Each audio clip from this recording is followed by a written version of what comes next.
Richard, how did you become an expert in the LinkedIn algorithm? That's an interesting question. Actually, it started in, I guess, 2018. Like basically, we are training a lot of corporate clients, a lot of marketing departments, and in a few weeks, we received several questions from different companies, marketing departments that didn't had a clue why some of their content would really take off on LinkedIn. Another type of content would almost have no impressions at all. And so they've gotten a bit frustrated. Like they did a lot of research. They had these great white papers, ebooks, and they put them out on LinkedIn. And they were really disappointed with the results they got. And then somebody posted I don't know, a picture of the secretary who was at the company for 10 years, and the post went like mad. So during the training, they came to us and they said, "Do you have knowledge about the LinkedIn algorithm?" And basically, we knew something because we try a lot ourselves. And then I said to a colleague of mine, like, okay, if we can do some kind of research into the algorithm, it might answer a lot of questions from our clients, but also from other people being active on LinkedIn. One of our clients, Open University in Holland, I met this really cool professor in statistics and market research. And I spoke with him about this, and he formed a group of students and said, just hand me over all the questions and I will give them a project. And this is how it started. And this is how we first, October 2019, published the result of our first LinkedIn algorithm research. It was supposed to be like a one-time exercise. And then basically what happened, like it blew up. We received a lot of positive feedback, a lot of downloads. And then, well, we thought maybe we can have this like a yearly research. And the second year is always better because then you can compare to the first year. So this is actually how it started, basically because of questions of our clients. So what is your background then? Are you a computer scientist or what? You couldn't be more far from the truth. I'm like, I don't have a technical background at all. If my computer doesn't work, I panic and I call someone to fix it. No, my background is sales. I studied sales, commercial economics. I worked for about 8 years in sales-related jobs. Then my last job as an employee, I had a sales and marketing role.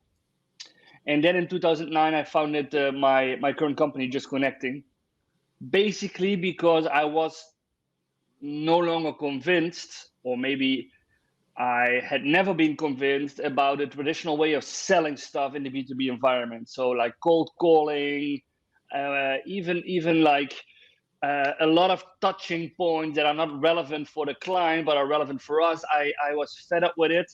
And I thought, hey, if we can do it slightly different using LinkedIn as a platform in order to get into contact with the clients, then it's no longer cold calling, but it's warm calling. So my background is sales and later on marketing, but education, sales.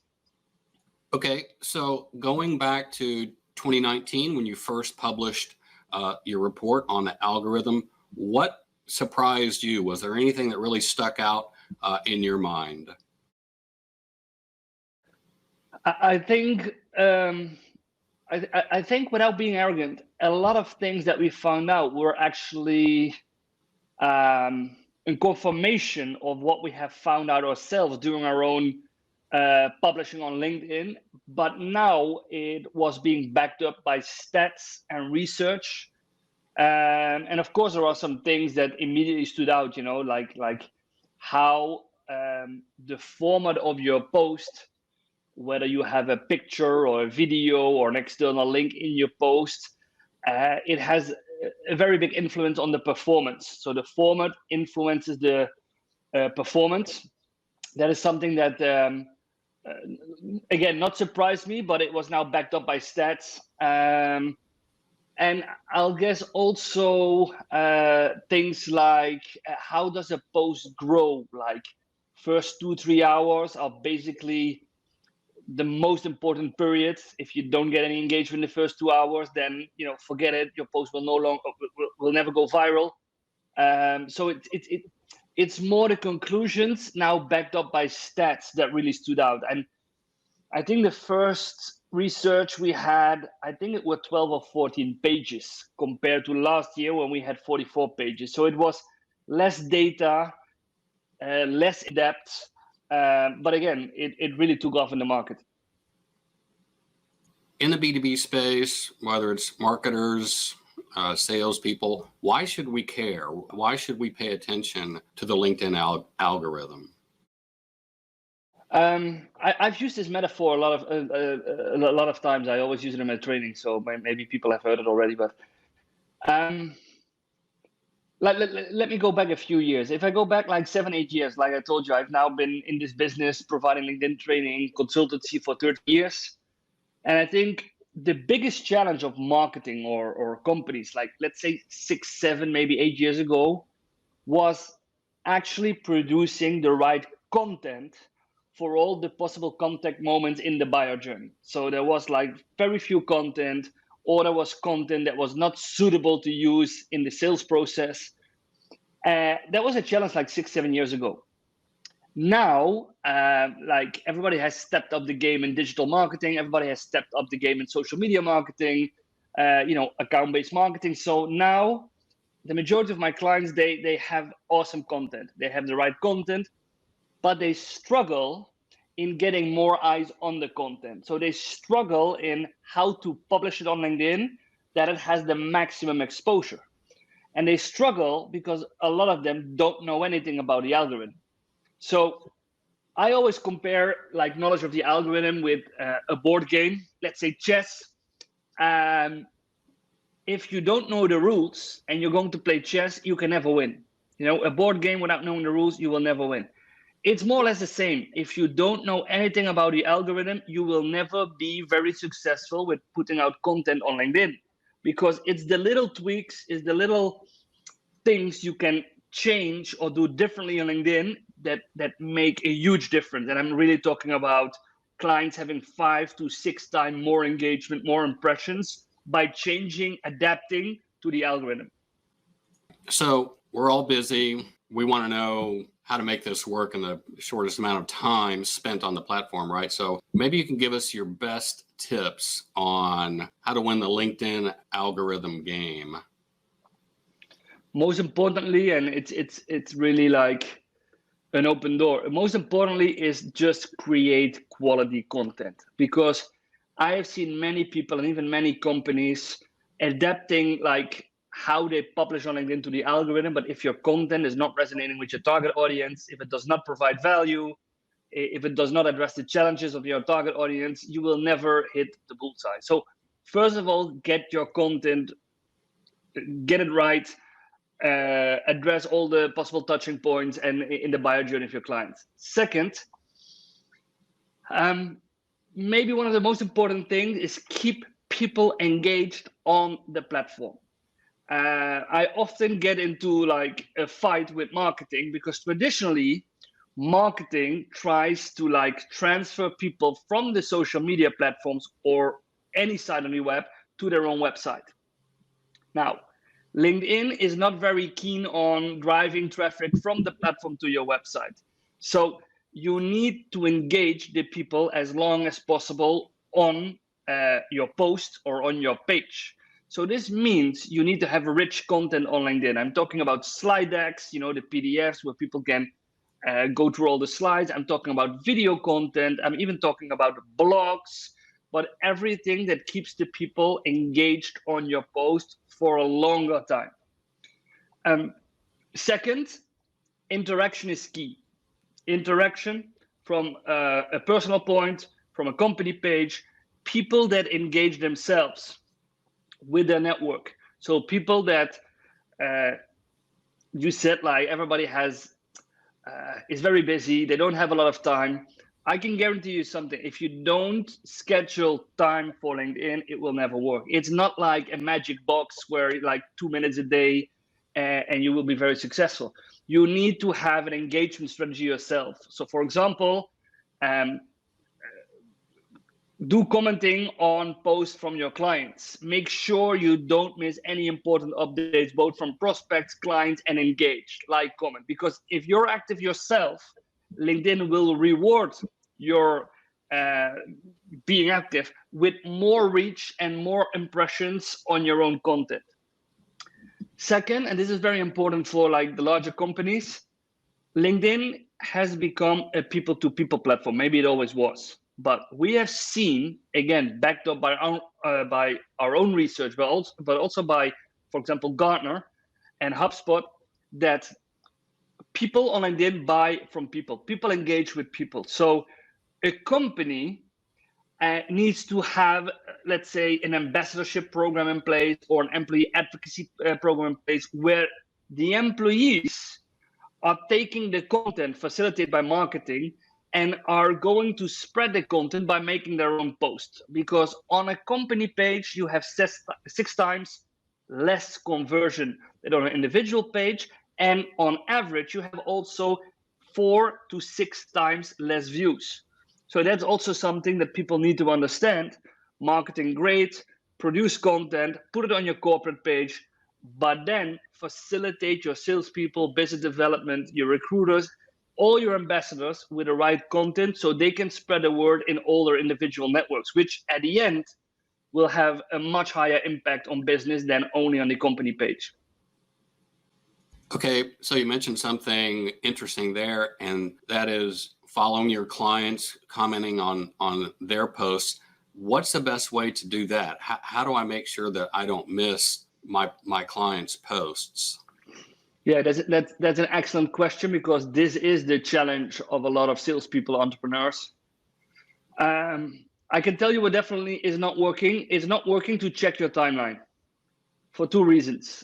First reason, you will only see about 15% of your entire network being featured in your timeline. This is what the algorithm does. So to give you an example, let's say you have 1,000 connections. Let's say this morning at 9 o'clock, they all publish content. You can scroll as far as you like. You will see the same 150 people and over and over. So by checking your timeline, you are missing about 80-85% of all the posts that are made by your network, potentially by your prospects or by your clients. In January, LinkedIn had a new feature implemented. It's called the bell. It's a belt symbol that you can see on the profile of your first degree connections. So if you are connected with your clients, which I surely hope, colleagues, even prospects, go to the profile of the person where you don't want to miss out on his or her content, and you will see, when you open the profile, in the right upper corner, you will see a belt symbol. If you click on the belt symbol, from that moment on, LinkedIn will send you an individual notification if this person has published content on LinkedIn. This also works on people you follow. Now, this is very important, because a lot of salespeople tell me, Richard, I'm not yet connected with my prospect. I'm looking.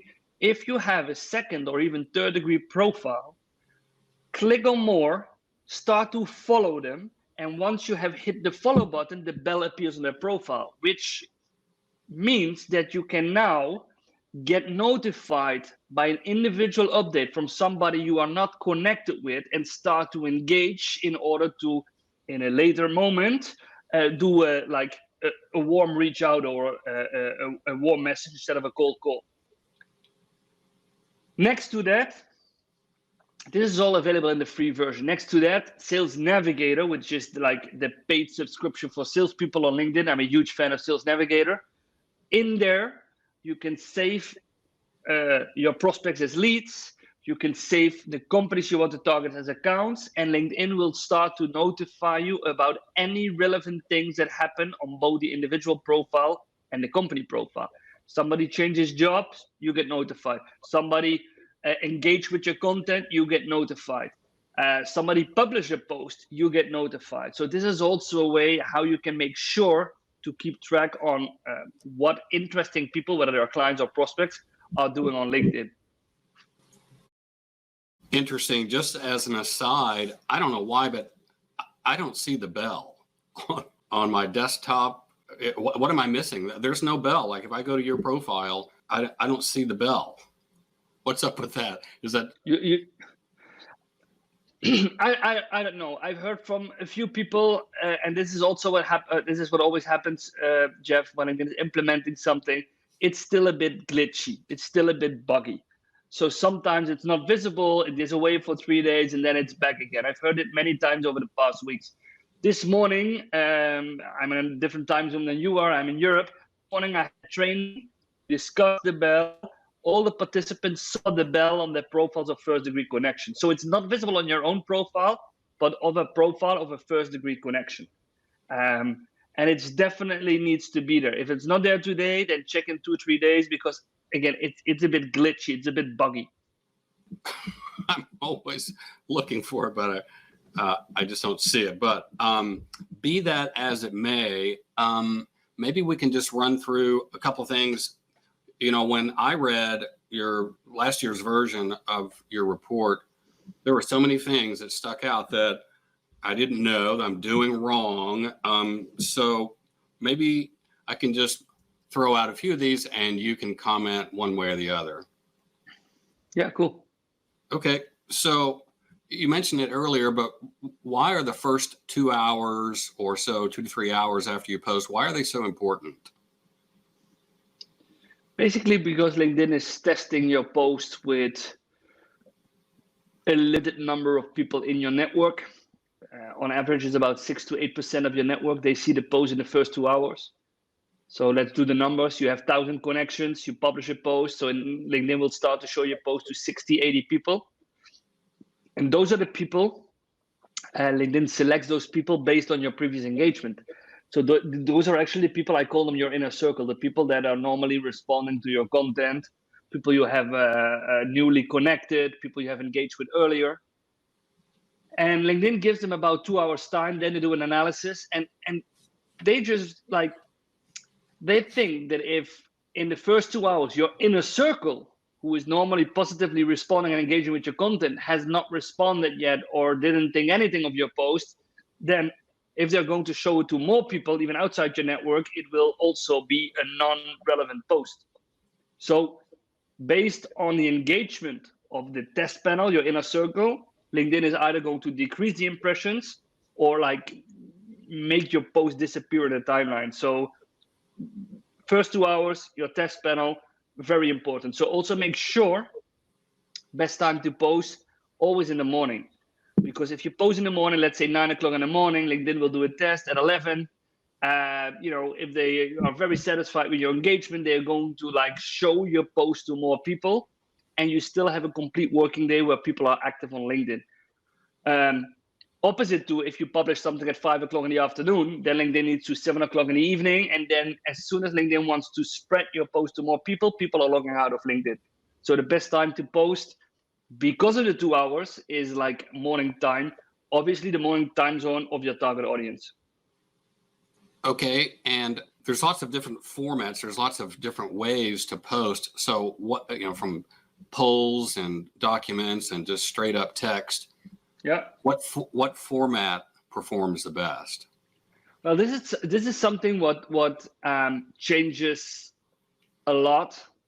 Not every month, but through the years, how we have seen like the coming up of video, it's now a bit declining. At this moment, slide decks, so presentations that you upload as a PDF and then makes like the slides clickable. Carousel posts, so those are PDFs designed for sliding. Those are performing very well, about 2.5 times more than your average reach. So if you have an average reach of, 10,000, and you publish a slide deck, you will see an average of 25,000. Obviously, if the content is good. Same goes to polls. But polls also have about 2.5 times more views. This used to be like much more, 5 to 6 times more views. We had a poll spam wave in the past half year. Luckily, LinkedIn changed the way how they show polls. But the good thing about polls is if you ask the right questions to your target audience, if you facilitate them with the right answers, with maybe a subtle buying signal, it's a very good instrument for lead generation. And the reason why polls are performing very well is that as soon as somebody votes, he clicks on your post. So you literally get clicks every time somebody votes. Clicks are taken into account by the algorithm as very favorite. So this is what makes your post grow. And furthermore, if you want to make a text post with a picture, think about if you don't have, like, let's say 3, 4, 5 pictures, because the more pictures, the more views, because people can click on multiple pictures instead of one. If they click on 2 pictures, you have 2 more clicks. So that is also something that stood out of the research. And then we have the other side, which are like bad performing in terms of impressions. Maybe they are good in conversion. That's all posts with external links. And I know LinkedIn wants to like debunk the myth, but again, all research, I'm not talking about our research, but all independent research shows, and you can do the test yourself, that if you publish a link, or if you publish a post with a link, you get about half the reach of normal. And also articles. So I'm talking about blogs on LinkedIn are also not favored by the algorithm. I'm not talking about newsletters. I'm talking about an independent article, a long form post on LinkedIn has also very poor visibility. Why? I don't know, but it's about 20-25% of a normal post. It is very low. Yeah. So, as you know, in sales or marketing, we're trying to connect with customers and get them off the platform and get them onto our website or what have you, schedule meetings. So what's the best way to do that, to post external links without getting penalized? Well, before I answer the question, I always go back a step. Why? Why do we keep traditionally getting people to a website? Why does it matter where we convert? I don't care if somebody buys a training on LinkedIn, on Twitter, on my website, via phone, via email. As long as the conversion takes place, this is what content should do. But because we are taught, and because we don't want to leave this path of LinkedIn, traffic to the website, we miss out on conversion. And I have plenty of examples. I had a big client that published posts with links to the website where they had an ebook, very insightful piece of content, but they had it also gated. Okay, so if you review this process, there is a lot of things that go wrong. First of all, you publish an external link. So this means you get half the reach of what you could have had. Second, you gate your content on the website. That means I need to fill in a form, name, company size, email, whatever. 92%, I'm talking about recent research, 92% of people that go to a website to find out that they need to leave their data in order to get a free ebook, they refuse. They just click away. So again, we missed on 50%, so we still have 50% left. 90% does not exchange data. So we have 5% left of the 100% people we could reach. If, for example, we publish a freemium ebook, 6-7 slides on LinkedIn in a slide deck, which instead of -50 gives us plus 250% reach. So we get 8 times more reach than the link, okay, 8 times more people. And then we say, here is the freemium ebook if you like it. So we give people content that is valuable. And we say, like at the last slide or in the post, if you want to know more, contact us here. Individual salespeople can say, leave me a message, connect with me. Marketing on the company page could say, like, go to the website or click on this button. We did this with several clients and they saw more engagement, more conversion. I'm talking about 5-6 times more downloads eventually of they put it on the website, because we don't have a lot of time. So 3 sentences, external link, and then job done. It does not convert. So we need to change this process and we need to change the way of thinking. I used to say I give 20% of my content away for free. I think I give about 70-75% of my content away for free. Algorithm research, best example. You would be surprised how many people and how many agencies have contacted me and to say, hey, if you like publish next year's research, we can gate the content, we can create a campaign, we can bring you data. And I always said, no, I'm just going to put it for free on LinkedIn because we have been doing this for 3 years and it has brought us clients, very big clients like IBM, Capgemini, Nestle. I'm talking about international corporates that stumbled upon the research, that got interested in our company and that reached out to us and say, hey, you are the experts. We've seen this report. We want to know more about what you could do for us. So I'm totally not in like the traditional path anymore where LinkedIn should only be used to drive traffic to the website. Yeah, I'm with you. And, you know, it's interesting because the whole purpose of content is to get people to read it or view it, right? And so the only reason to gate it, it's for our own purposes. It's for the sales and marketing team. It's the supplier's benefit. It's not to the customer's benefit. So, you know, when you look at it that way, yeah, just put it out there and good things will happen. So we just have a couple of minutes left. So let me just fire a few questions at you. How many times a day should we post? Not more than once. That's a very easy question. Not more than once. And the reason why, first of all, it's about quality content. It's very difficult to publish more than once a day. There are people that have like awesome content. They could publish easy, maybe twice or 3 times a day. But average salespeople, average marketing people, average entrepreneurs, they struggle with even producing like 2 or 3 posts a week.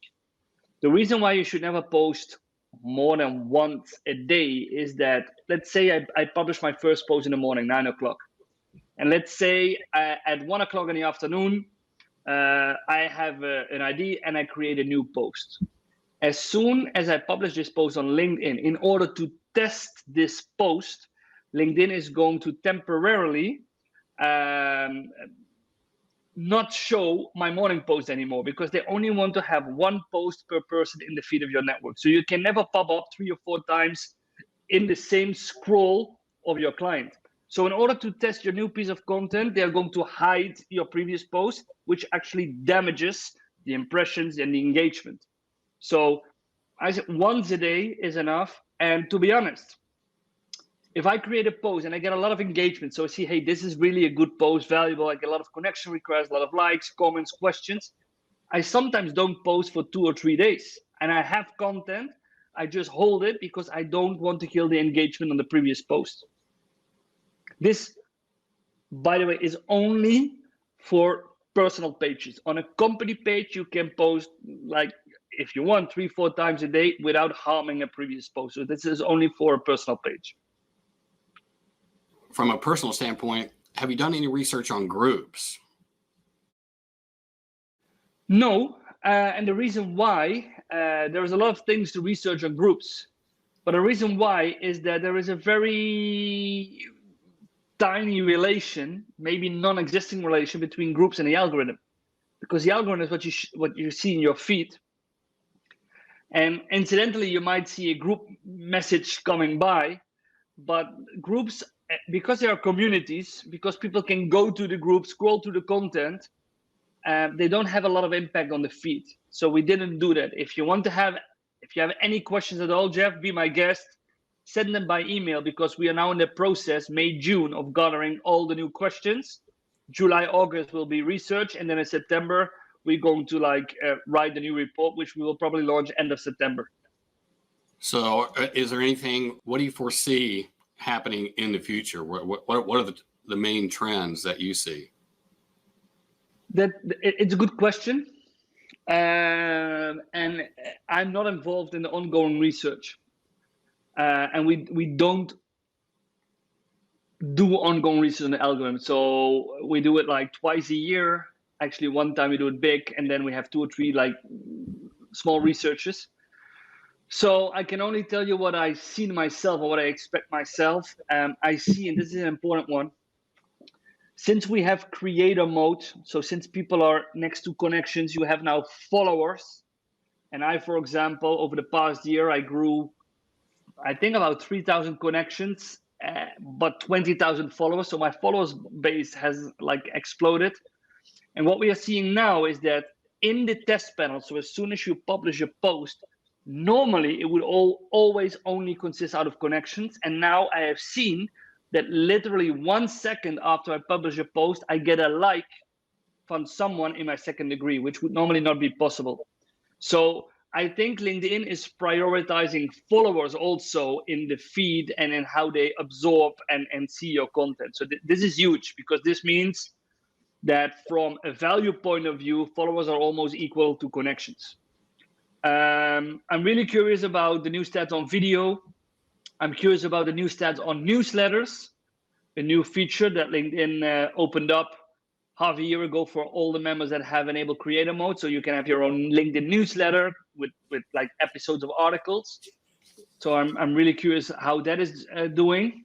And we're going to do some more research on company pages, company content, and what happens if a company, for example, has a lot of employees sharing the same content or commenting on the same content. So those are some things that I'm really looking forward to it. Okay, so to wrap things up, you mentioned some of the types of clients that you work with. Talk just a little bit about that. Who are good clients for the things that you guys do? Well, first of all, our core business is training and consultancy on LinkedIn. 80% of what we do is guide and train sales teams, marketing teams in how to leverage LinkedIn to increase brand awareness, launch new solutions, lead generation, actually to grow their business. And we are able to do that in 6 native languages because we have an international company, we have an international expert team. So we can provide training in English, in French, in Spanish, in German, in Dutch, I forgot Portuguese. And we have all kinds of. I'm aware that I give you some big names, but we have clients in over 50 countries, and they vary from a startup where there's only like 6 people working, 7 people working who want to know everything about LinkedIn, to like big internationals. But I think about 70-80% of our clients are big size companies with, let's say, 10 to a few hundred of salespeople, minimum 10. And then we have a program to guide their sales in the transformation from traditional selling to virtual selling. And at the same time, we like to work with marketing teams in order to like improve the results they have, both with organic content, paid content, and employee advocacy. So our ideal client is B2B, has a sales organization of about 8 to 10 reps minimum, has a marketing department, is active on LinkedIn, understands the value, and wants to make the next step. Okay, perfect. So what's the best way for people to contact you if they want to talk to you more about their situation and how you can help? Well, I guess it's not a trick question, Jeff, but it's LinkedIn, actually. Our website is under construction. And the best way, and also the way how I receive the most like contact forms or even leads, is LinkedIn. So just go to LinkedIn. My name is Richard van der Blom. Connect with me, send me a message, and I'm very happy to hop on a call and discuss where you stand at this moment with your company and how we could be of added value. And if I think we cannot be of added value, I'm perfectly honest. I would say like, okay, you're doing a great job. There's nothing we can do. But to be honest, I've seen a lot of companies that are doing quite well, and with a few trainings, guidance can create 2-3 times more impact on LinkedIn. So LinkedIn, Richard van der Blom, connect with me, send me a message, that'll do the job.